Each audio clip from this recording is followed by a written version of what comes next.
The top three things that I love about cutting hair and being a barber. Number one is something about that transformation.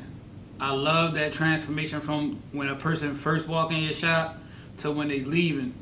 It's a whole different bop they got when they just got a fresh cut. That transformation is the first one. Number two, the money. Of course, I love getting cash. I love getting money right there on the spot. And the last thing, number three, the third thing I love about being a barber is the relationships. How you get to build, networking with different people.